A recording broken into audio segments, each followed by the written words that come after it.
Hola, hola, hola, yo soy Carlos y este es un nuevo capítulo de Independencia Financiera. Hoy día me encuentro con Pablo Bahamondes. Pablo, te quería preguntar dónde comienza tu historia con el dinero.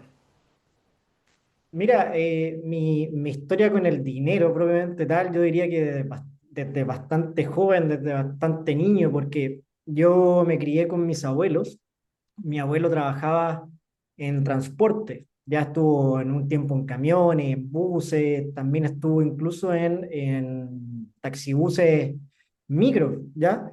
Y durante esa etapa, yo debo haber tenido quizá unos entre los 7 y los 12 años, lo acompañaba bastante a trabajar los días domingos sobre todo. Y ahí yo siempre me encargaba de las finanzas del día. Entonces ahí comenzó un poco mi historia con el dinero y de ahí para adelante la verdad es que solamente aprendiendo, aprendiendo, aprendiendo y cada vez profesionalizando un poco más mi conocimiento acerca del dinero. ¿Cómo llegas después a estudiar lo que estudiaste y después y trabajar en banca?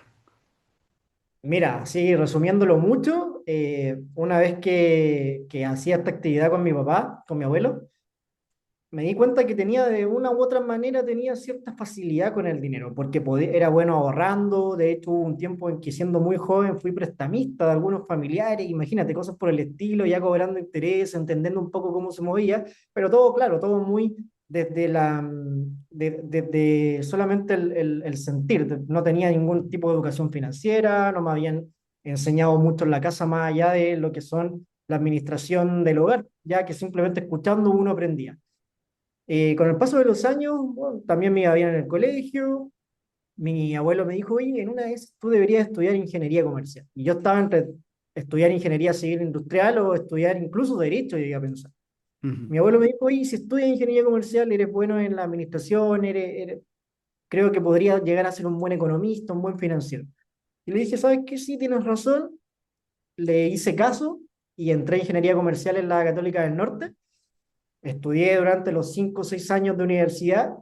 Me tocó hacer la práctica en un banco. Digo me tocó porque la verdad es que en ese tiempo yo era súper joven y lo que viniera lo tomé. No, todavía no pensaba, de hecho, ni siquiera sabía a qué me quería dedicar específicamente. Y se me da la oportunidad de hacerla en el Banco Internacional, acá en la ciudad de Antofagasta. Llego, me aceptan. Llevo, no sé, imagínate que llevaba quizá unas 2 o 3 semanas haciendo la práctica más o menos, estaba ahí en la banca empresa y de repente la ejecutiva de inversiones del banco renuncia.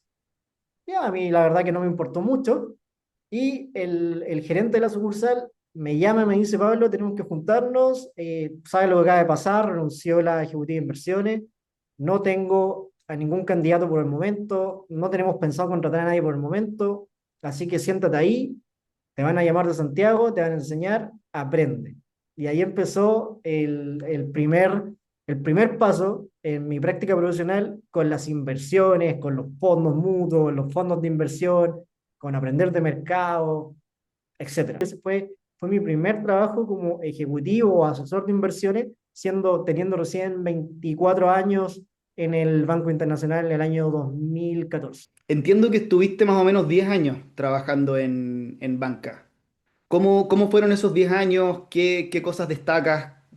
Si quieres, algunas cosas positivas y algunas cosas negativas, dado que ya no trabajas en la industria. Sí, trabajar en la banca ha sido toda una buena experiencia porque he podido al mismo tiempo que ganar la típica experiencia profesional que todos queremos, me imagino que yo siento que todos necesitamos, pero más allá de la experiencia profesional, también adquirí mucho conocimiento que me ha servido en mi vida personal, con el tema del dinero, con las finanzas, con temas de empresa, con temas de inversiones, el tema de, por ejemplo, aprender a construir un patrimonio, entender cuáles son los tipos de inversión, dónde colocar tu dinero y en qué momento hacerlo, qué pasa si es que el Banco Central dice algo, qué pasa si es que el presidente de Estados Unidos impone algo a nivel global, como lo que hemos visto en el último tiempo, conflictos geopolíticos y ese tipo de cosas. Trabajar en la banca y sobre todo en el área de inversiones me sirvió para tener una mirada mucho más macro, más global de las cosas que están pasando y también ser capaz de poder ver tendencias hacia adelante. Eso yo lo destaco como algo, más allá de lo profesional, lo destaco como algo personal. Yo creo que es algo que todas las personas deberíamos formarnos, entender un poco esto, porque a la larga todos necesitamos dinero, todos necesitamos construir un patrimonio para darle seguridad, estabilidad y bienestar a tus hijos, a tu familia, a las personas que más quieren. Entonces, esto es muy importante, yo creo que es de las cosas más relevantes que destaco de trabajar en la banca. Esto es algo que no solamente se puede aprender en el banco, no solamente porque yo haya trabajado en el banco, puedo, digamos, lograr tener este conocimiento, esta habilidad. Este es un set de habilidades que tú puedes aprender directamente de alguien que sabe. Por ejemplo, puede ser gente que pasó por los bancos, pueden ser empresarios que tienen mucho conocimiento, lo puedes aprender de diferentes personas. Digamos que no abundan este tipo de personas, pero hay. Entonces hay que saber identificarlas y también saber con quién formarse. Una de las cosas que a mí me llama mucho la atención es que en los colegios, en las universidades, no se enseñan de estas cosas. No se enseña un poco de finanzas personales, no se enseñan de finanzas de empresa, no se enseña de inversiones, nunca se habla de construir un patrimonio. Todo el mundo te habla, por ejemplo, hoy día de, oye, si tú estudias esta carrera o aquí está el ranking de carreras que tienen los mejores salarios. Claro, y en qué momento te hablan de construir un patrimonio? ¿En qué momento te hablan de cosas que son un poquito más de largo plazo y que al final del día van a ser muy, pero muy importantes en tu trabajo? A veces le pasa que a muchos profesionales de diferentes áreas comienzan a ganar dinero, comienzan a crecer profesionalmente, se vuelven muy buenos en lo que hacen, ganan dinero, le suben el sueldo, le vuelven a subir el sueldo o qué sé yo, hacen otra cosa y después no saben qué hacer con ese dinero. Algunos hacen malas inversiones, algunos compran demasiadas propiedades y después tienen que liquidarlas, algunos compran acciones sin saber y pierden dinero, otros compran Bitcoin y menos saben, qué sé yo, pueden pasar diferentes cosas. Entonces, una de las cosas englobando lo que a mí me sirvió de la banca es poder tener este mundo aterrizado, el mundo de la construcción de patrimonio. Y si te pudiera decir, digamos, algunas cosas que no son tan buenas, bueno, hay muchas, en verdad hay muchas, no es por darle duro a los bancos, pero en verdad hay muchas cosas que tú ves dentro que no son, digamos que no son tan buenas, a nivel sobre todo de conflicto de intereses, pero bueno, como en todo hay conflictos de intereses, hay que saber convivir con eso, tratar de ser lo más ético posible. Y una de las cosas que me llevó, digamos, a hacer, a trabajar en lo que me dedico hoy día, es justamente eso, de que quise desmarcarme un poco de los objetivos de los grandes bancos para también enfocarme en un objetivo personal, empresarial personal, y por otro lado, poder ayudar a las personas genuinamente sin conflicto de interés de presiones de terceros. Yo creo que esa fue una de las cosas que me hizo tomar la decisión de poder decir adiós bancos, ya muchas gracias por todo, pero ahora quiero seguir por este camino, porque la verdad es bastante complejo esa decisión entre quedar bien con tus jefes, con tus colegas, o estar bien con la persona que realmente estás confiando en ti, que en este caso son los clientes. Entonces, ahí hay algo que no me gustaba y que me llevó, digamos, a hacer lo que hago hoy. Claro, claro, es difícil. Siempre tienes que ver qué incentivos tiene la persona al frente para estar dándote el consejo que te está dando, si ya sea una recomendación de inversión ya de manera muy formal oye, llamándote para tratar de que tomes un crédito de consumo, por ejemplo. Hablemos de inversiones. ¿Cómo recomiendas tú invertir según la situación de cada persona? Ya sea, no sé, por edad, por nivel de patrimonio, por objetivos que puedan tener diferentes personas, situaciones familiares que son particulares o únicas a cada persona. Cuando hablamos de inversiones, Carlos, lo primero que hay que tener claro es cuáles son, en general, los tipos de inversión que existen. Entonces, una vez yo teniendo claro cuáles son los tipos de inversión que existen, yo ya teniendo ese mapa mental claro, puedo ir a intentar tomar una decisión de inversión entendiendo en qué punto de mi vida estoy y cuáles son mis objetivos, etcétera, etcétera. ¿Cuáles son? Los vamos a tratar de dejar muy claro ahora. Yo lo divido en tres para simplificar un poco el mapa. Primero digo que están las inversiones en negocios o en negocios de terceros. Todo lo que tiene que ver con hacer un negocio invertir, compro maquinaria, me compro un local para hacer un negocio allí, qué sé yo. Ya. Eso, inversión en negocio, me va a generar un retorno, pero estoy asumiendo un riesgo que es el riesgo del negocio, de que tengo que salir a vender y tengo que saber generar esa diferencia de lo que invierto con los precios que vendo. Eso por un lado. Al medio de la columna, tenemos una primera columna ya, al medio dibujamos otra columna que es la inversión inmobiliaria, que es una de las que más le gusta a los chilenos, que es ir a invertir en casa, en departamento, en terreno, ladrillos. ¿Ya? Entonces esa es una que es muy, pero muy conocida y muy buena también. Hay. Y hay una tercera, y esa tercera es la inversión financiera. La inversión financiera es la que, donde yo más experiencia tengo justamente por estos 10 12 años de trabajo en los bancos, y todavía me sigo dedicando a eso, que es básicamente invertir dinero en instrumentos financieros como pueden ser acciones, como pueden ser fondos, fondos conservadores, fondos de renta variable, fondos que tienen un mix, fondos de inversión, ETFs y un sinnúmero de cosas allí. Entonces, teniendo claro este mapa mental, esta matriz de las inversiones que yo la llamo, yo ya sabría más o menos por dónde ir dependiendo de mi caso personal. Entonces, por ejemplo, si yo soy muy joven y estoy recién empezando a trabajar, ¿por cuál debiese ir primero? Obviamente que siempre va a depender de la persona. ¿Ya? Eso obviamente aquí no hay respuestas correctas y nada de lo que yo diga es una recomendación, pero hagamos un ejemplo general. Yo partiría con una persona joven que aprenda primero de la columna de inversiones financieras. Al mismo tiempo vaya entendiendo cómo funciona el mundo de los ladrillos para eventualmente en el futuro tomar un riesgo en inversiones en negocio y poder explotar en rentabilidad. Sabemos que los negocios son más rentables. A mí muchos clientes han llegado a mi oficina y me dicen, Pablo, oye, entre invertir en este fondo que me puede rentar un 10% en el año, mejor invierto esta plata o parte de esta plata en un negocio que puedo obtener un 100% si me va bien. Te puede ir muy bien o también te podría ir muy mal. Entonces va a depender. ¿Tienes el perfil de riesgo para hacer ese negocio? ¿Qué parte de tu patrimonio estarías invirtiendo en ese negocio? Si te va mal, ¿qué pasa con tu patrimonio? Y ese tipo de cosas es la que vamos conversando con los clientes y los voy ayudando a que ellos mismos vayan tomando sus decisiones. Te quería preguntar por, comillas, alto patrimonio, porque me parece que tú lo defines como 1 millón de dólares. Es como la mítica figura, todos quieren ganar su primer millón, como que históricamente es un tremendo paso el poder pasar a tener 1 millón de dólares en patrimonio. Entonces, te quería preguntar, ¿es eso considerado todavía alto patrimonio? ¿Hay otra definición que tú tomes?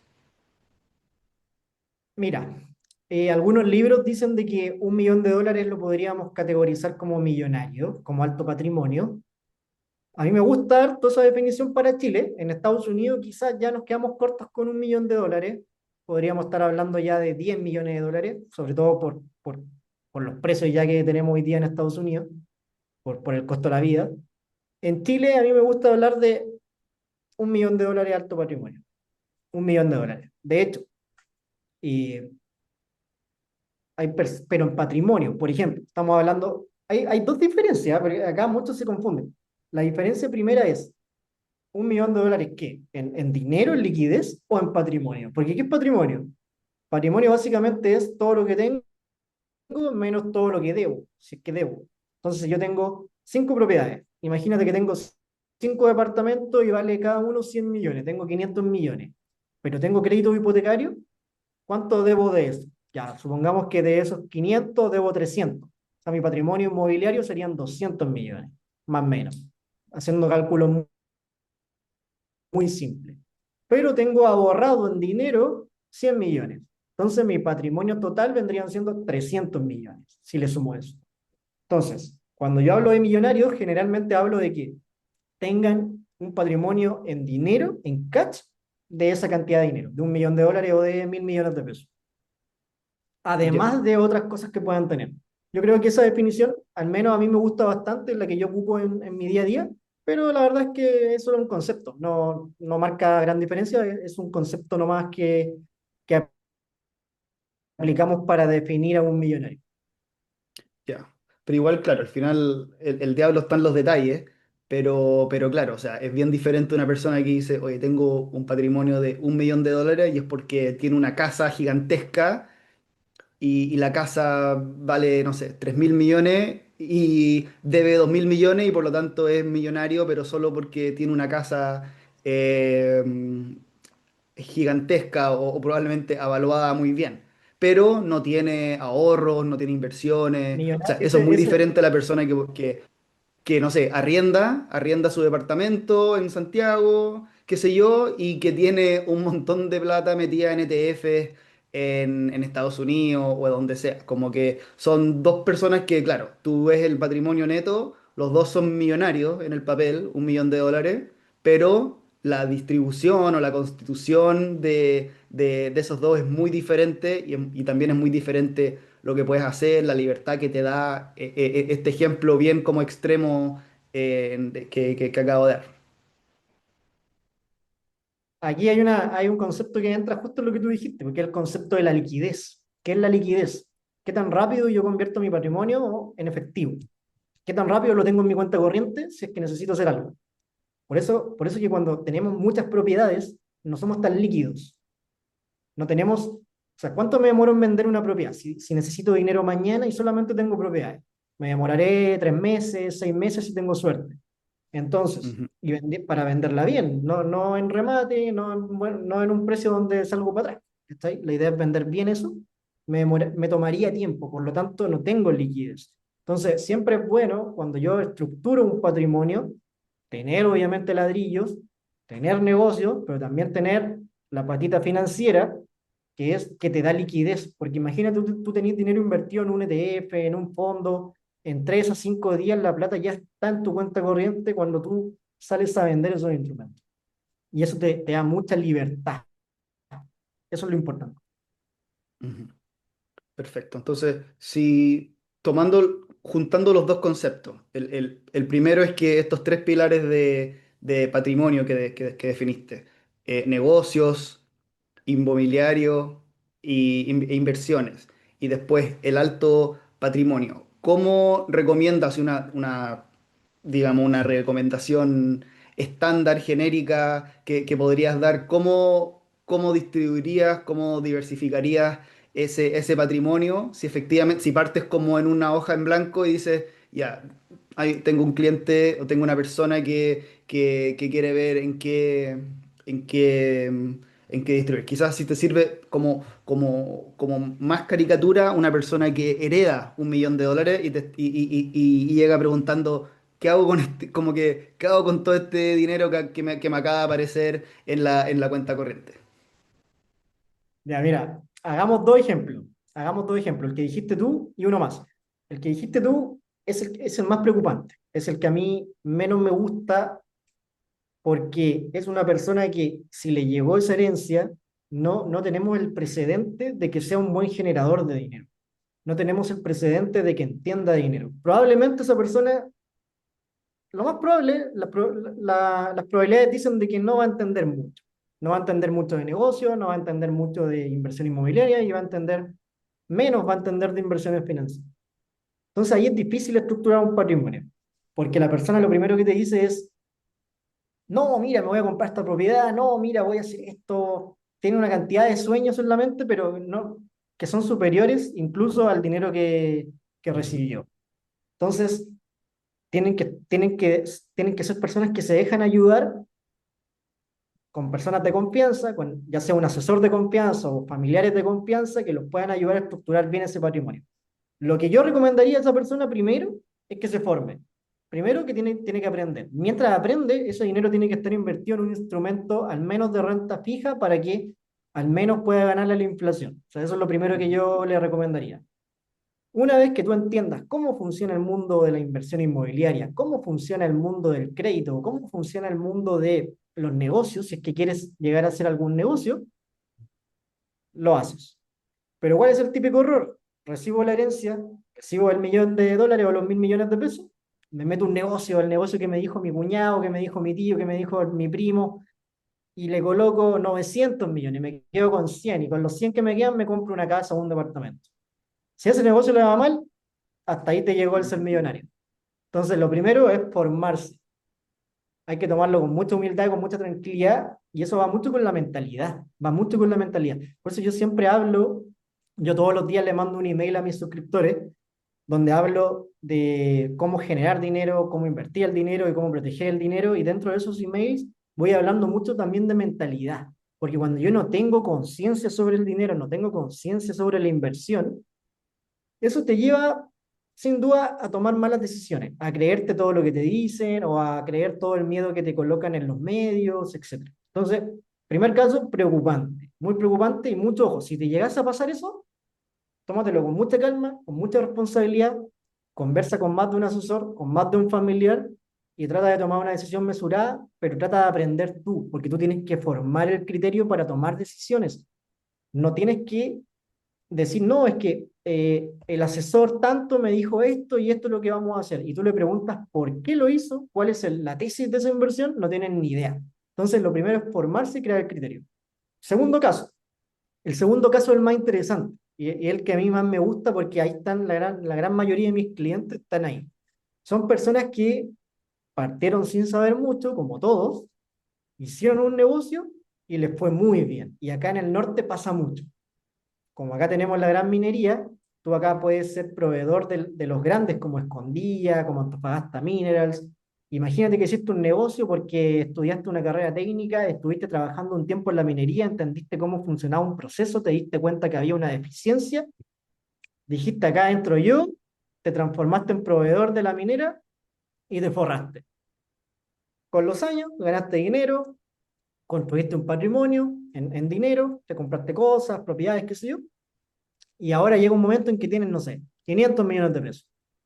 Y ahora tú me dices, Pablo, tengo estos 500 millones de pesos que no los voy a ocupar en un buen rato, mi vida no depende de esto, ya tengo propiedades, tengo mi negocio funcionando, pero me falta algo más.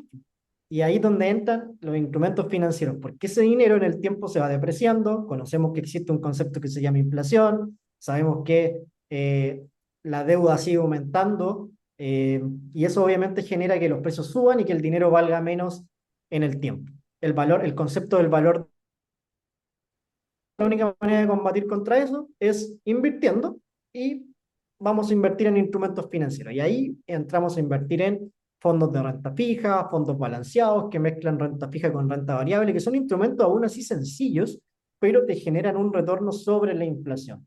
Entonces, si tú entiendes cómo funciona eso, qué es lo que tiene que pasar en el mercado para que estos fondos les vaya bien, adelante. Y eso lo hacen, muchos clientes lo hacen con ayuda de un asesor como yo. Pero me gusta mucho más ese perfil. ¿Por qué? Porque este perfil de persona ya entiende de dinero, ya sabe sabe generar dinero. Entonces, yo destaco siempre tres etapas en lo que es temas de dinero. La etapa de la generación de dinero, la etapa de la multiplicación y la etapa de la protección. Si yo soy un buen generador, voy a poder llegar a ser un inversionista, voy a poder llegar a poder comprar propiedades, invertir en instrumentos financieros. Pero una vez que ya pasa el tiempo, voy cumpliendo más años, viene la etapa de la protección, donde ahí yo debo decir cómo protejo mi patrimonio, cómo hago una optimización tributaria, cómo hago que mi familia pueda obtener este dinero fácilmente si es que me pasa algo mañana, cómo puedo administrar o planificar mi sucesión, qué voy a hacer Mm. con las acciones de mi empresa, qué sé yo. Entonces, ese perfil es mucho más consciente de esto. Hablaste un poco de sucesión, un poco de protección. ¿Cómo ves tú esa protección legal al patrimonio? Ya sea en el contexto de una persona que tiene a este alto patrimonio que hablamos, o que bien quiere dejar tranquilo a su familia. En el caso de que es una persona que tiene muchos dependientes financieros, tiene una pareja, tiene hijos, tiene hijas, tiene personas que dependen de él o de ella financieramente y que en el caso que le pase algo, ya sea, no sé, una muerte, una incapacidad, sepa o pueda estar seguro, segura de que va a estar su familia tranquila. Sí. Hoy día en Chile existen instrumentos para blindar tu patrimonio, para poder dejarlo de cierta forma tu sucesión lo que es liquidez, lo que es dinero propiamente tal, dejarlo bien estructurado para que no tenga que de cierta forma pasar por posesión efectiva. Y el único instrumento que en Chile te permite hacer eso es blindar tu patrimonio a través de una póliza de seguro patrimonial. ¿Ya? Es la única manera que hoy día existe en Chile de poder blindar el patrimonio. Eso ya es un tema un poco más de producto, un poco más teórico. Pero es muy relevante que las personas, sobre todo de alto patrimonio, esto lo tengan bien manejado, porque cuando hay mucho patrimonio, cuando hay mucho dinero, hay dinero en los bancos, hay dinero en inversiones, hay propiedades, hay vehículos, hay más cosas, hay empresas. Cuando hay eso, las posesiones efectivas se vuelven más complejas y se Ujú, demoran más tiempo y tienes que pagar un impuesto a la herencia que, se, que no va a dejar de ser. Entonces, tú tienes que estar preparado o dejar preparado para que tus beneficiarios puedan tener ese dinero para pagar el impuesto a la herencia, porque ¿qué pasa si yo soy el que hace todo? Yo soy el que mueve la empresa, el que hace la inversión, el que tiene el conocimiento, pero mi esposa no sabe nada, mis hijos no saben nada, mi familia no sabe nada, y el día que yo no esté, listo, lo que ujú. sea. No van a tener ni siquiera dinero en el banco para poder pagar ese impuesto a la herencia. Entonces, ¿cómo se hace eso? A través de una planificación de sucesión. Y acá hay instrumentos como el que nombré recién que te pueden servir para eso. También hay otras maneras que algunos empresarios van a decir de que le van a dar las acciones a los hijos antes de morir. Sí, también se puede, ¿ya? Pero hay una manera financieramente buena para que tú sigas manteniendo el control de tu patrimonio y simplemente ese patrimonio pasa a las demás personas cuando tú ya no estés, teniendo algunos beneficios como por ejemplo que sean inembargables los dineros, teniendo beneficios tributarios, cosas que son bastante interesantes para una persona que tiene alto patrimonio. ¿Tienes algún instrumento financiero favorito? Uy, buena pregunta, porque no me gusta hablar de instrumentos financieros favoritos, ¿sabéis por qué? Porque cuando uno habla de que me gusta mucho algo, no va a faltar el que escuche y diga, ahí está la plata, ahí está el retorno, y van a ir a invertir allá solamente en eso.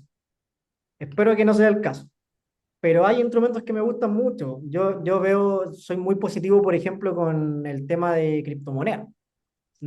Hoy día yo no veo tanto eso con mis clientes porque, si bien es cierto, no es tan nuevo para los que estamos en este mundo, es muy nuevo en Chile. O sea, una persona escucha la palabra criptomoneda, inmediatamente cree que es una estafa. Pero la verdad es que soy muy positivo con temas como, por ejemplo, Bitcoin. Creo que las finanzas descentralizadas son algo muy interesante a tener en cuenta en el futuro. Y si hablamos de instrumentos más tradicionales, me gustan mucho los ETF y los fondos balanceados. ETFs para poder invertir en, no sé, en un grupo de empresas de tecnología, por ejemplo, o fondos balanceados que me permiten poder tener posiciones en Estados Unidos, posiciones en Europa, posiciones en Asia, posiciones en Latinoamérica, sin tener que ir a tomar una posición específica ya en una economía. Así que yo creo que esos son mis instrumentos favoritos. Me gusta Bitcoin, me gustan los fondos balanceados, fondos mutuos balanceados y me gustan los ETF. O sea, en esta discusión de indexados versus acciones individuales, caes más por el lado de indexados. Es lo más sencillo. Si yo soy, por ejemplo, ponte en un caso, ponte en la mente de otra persona. Yo soy un empresario que tengo un negocio que factura 10.000 millones al año, o más, o menos, ponle, da lo mismo. Estoy metido en la operación de mi negocio, metido en que tengo que vender más, metido en que tengo que mejorar la operación, que tengo que arreglar un contrato, que tengo 100 trabajadores, 50 trabajadores. ¿Tú crees que esa persona tiene tiempo y energía de poder ir a escoger un grupo de acciones? Probablemente no.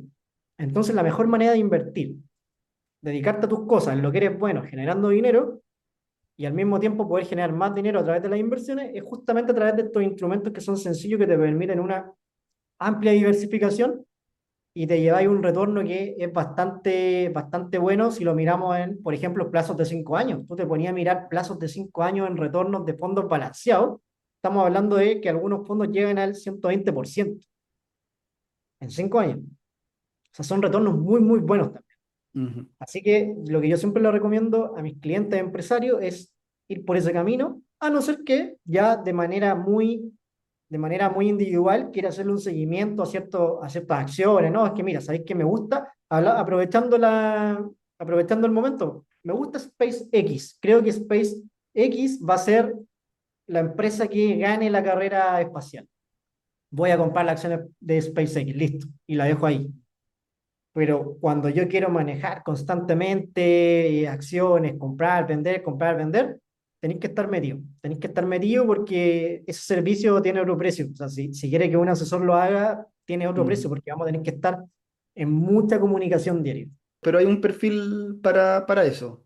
Yo te quería preguntar, porque cuando yo también hablo con empresarios que tienen empresas exitosas, al final la mejor inversión que pueden hacer con su propio dinero es reinvertirlo en el negocio, porque es lo que más retorno sobre inversión les va a dar. Sin embargo, el invertir en este tipo de instrumentos, no sé, que tú le digas, oye, compra este ETF de S&P 500, IPSA, Nasdaq, el que tú quieras, como que naturalmente le va a rendir menos que reinvertir en su propio negocio. Pero tiene otras ventajas, ¿cierto? Porque en el fondo es dinero que son ingresos pasivos y volvemos a lo que estábamos hablando antes. O sea, no tiene que estar ahí machacando todos los días para que le retorne ese dinero, sino que al revés, como que el dinero está ahí, está invertido y está creciendo, le está generando potencialmente dividendos, ganancias de capital, otras cosas.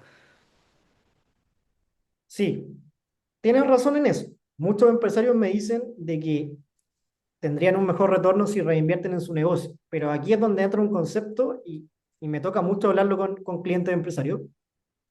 Le digo, dale, tienes toda la razón del mundo, pero ya tienes previsto para cuándo vas a construir tu patrimonio, porque tienes muy bien cubierta esta parte de la matriz, que es la parte de negocio.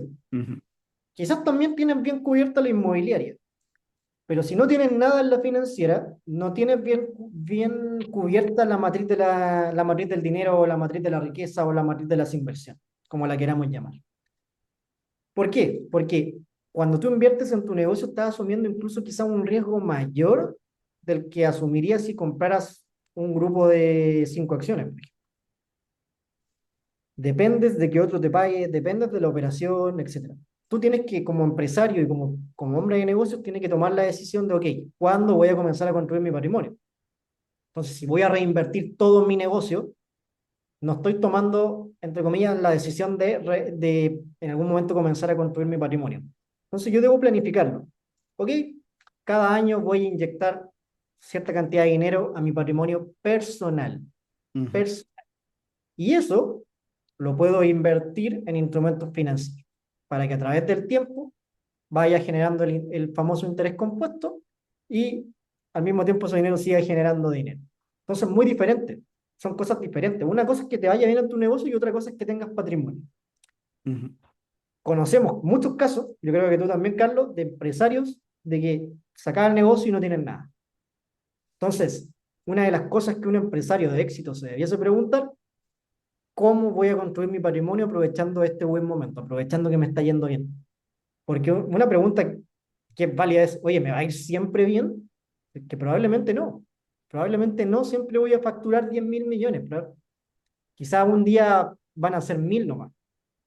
Entonces tengo que estar preparado y haber construido mi patrimonio en ese camino. en tu patrimonio personal, en tu propio portafolio de inversiones, se ven estas lecciones o estas filosofías reflejadas? Por supuesto que sí, mira. Dicen que en casa de herrero cuchillo de palo, pero yo trato de que eso no pase en mi caso. Antiguamente me pasaba, pero ya con cierta madurez, con años en el mercado y cada vez a veces mis clientes creen que aprenden de mí, pero yo aprendo más de ellos. Y viendo lo que ellos hacen o lo que ellos van haciendo en su negocio, en su vida personal, me deja buenas lecciones. Y he ido aprendiendo. Por ejemplo, el año 2024 es donde fortalecí mucho mi inversión personal inmobiliaria. Entonces, hoy día, además de ser un inversionista tradicional, soy un inversionista inmobiliario. Entonces, estoy con una fuerte inversión ahí. En negocios, este año 2026 comencé a trabajar, digamos, ya fuerte en la patita del negocio. Y mi patrimonio personal, que ya lo vengo construyendo desde hace ya más años atrás, que son las inversiones financieras, también. O sea, en inversiones financieras tú puedes manejar tu patrimonio personal y también puedes manejar liquidez o dinero de tu negocio. Entonces ahí tienes que hacer esa división. Pero sí, tengo todas cubiertas y también las voy separando por flujos mensuales o qué tan pasiva es, por la deuda que tiene. Por ejemplo, la parte inmobiliaria va con deuda. Y ahí hay que tener un orden. Basta con un Excel simple. La verdad es que no es nada tan difícil. Basta con un Excel, con un simple Excel y poder tener el criterio, va a través de la formación. Criterio de inversión, criterio sobre el dinero y con eso probablemente tu vida se va a simplificar un montón. Buenísima, buenísima. Oye, ¿a dónde podemos dirigir a las personas que quieren saber más de ti, que les interesó, les gustó tu historia? ¿Cuál es la mejor manera de contactarte? Mira, la mejor manera de conocerte un poquito más, yo creo que sería yendo al link que vamos a dejar acá abajo, que es bamondesconsultores.com/audio, si mal no recuerdo. Ahí les voy a dejar un regalito que es un pequeño audio de mentalidad para las personas que les interese mejorar su mentalidad sobre el dinero, sobre inversión, pensar un poquito más allá, cosas que no te enseñan en los bancos, que no te enseñan en la universidad ni en los colegios. Así que no está de más escucharlo. Y ahí, si tú dejas tu correo ahí, te va a comenzar a llegar mis correos diarios, donde cada día doy un consejo sobre dinero e inversiones. Y ahí, día que estás fuera, te lo puedes perder, puede ser un consejo que te haga muy, muy bien para la construcción de tu patrimonio y para que mejores tus retornos.